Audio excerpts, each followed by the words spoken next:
అంటే వర్గీకరణ చేస్తామని కాంగ్రెస్ హామీ ఇచ్చి చివరి నిమిషంలో వర్గీకరణ చేయకుండా అప్పుడు మోసం చేసింది. ఆ మోసాన్ని తట్టుకోలేకపోయి ఆ రోజు ఫిబ్రవరి 28 సోనియా గాంధీ గారు పెరేడ్ గ్రౌండ్లో మీటింగ్కి వచ్చిండ్రు. రాజశేఖర్ రెడ్డి పక్కనే ఉండు. సోనియా గాంధీ మీటింగ్లో పోయి ఎంఆర్పీఎస్ కార్యకర్తలు గొడవలే యుద్ధం చేశారు. మీరు వర్గీకరణ చేస్తామని మమ్మల్ని మోసం చేసి ఇక్కడ మీరు సభ పెడతారా అని. అదే సమయంలో కొంతమంది పిల్లలపై గాంధీ భవన్ మమ్మల్ని మోసం చేసిందని చెప్పి అక్కడ తగలదు. అప్పుడు కొంత ప్రమాదం చనిపోయింది. అప్పుడు నేను హాస్పిటల్కి వెళ్ళాను. నేను విజయవాడ నుండి వచ్చాను. అప్పుడు హాస్పిటల్కి వెళ్ళినప్పుడు నన్ను చూడలేడు సురేందర్ అనే తమ్ముడు. సురేందర్, దామోదర్, మహేష్ మాదిగల్ నన్ను చూడలేడు. కానీ నేను ఆయన అంత కాలిన గాయాలు, కళ్ళు కూడా కాలిపోయినాయి, అంత శరీరం అంతా కాలిపోయింది. ఆ సమయంలో ఆ తమ్ముని చూసి నేను ఏడుస్తున్నా. నన్ను చూడలేడు అతను కళ్ళు రక్తం ముద్దగా మారింది శరీరం అంతా. నన్ను చూడ నా ఏడిపి నేను.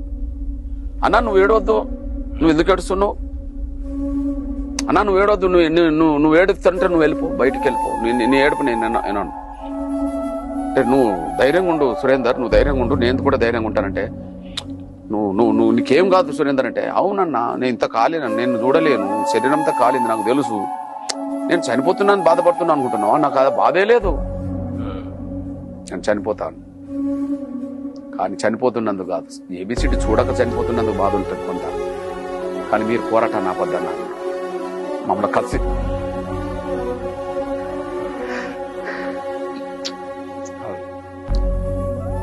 పెరిగింది. ఎట్లన్నా సాధించాలి, ఈ అమరులకు నిజమైన నివ్వాలి, అది సాధించడమే అంతే. ఎన్ని మాటలు చెప్పినా, ఎన్ని ఉపన్యాసాలు చెప్పినా వాళ్లకు నివాళులు కావాలి, సాధించడం ద్వారానే నివాళులు. ఇట్లాంటి మరణాలు ఇంకా చాలా చూసాం కదా. ధర్నా చేస్తూ ఒక బిడ్డ భారత మాదిగా చనిపోయింది కలెక్టర్ గారు. ఉద్యమంలో పాల్గొని ఏబిసిడి సాధిస్తామని నినాదం ఇచ్చింది, పోలీసులతో ఒకటి కింద పడిచారు.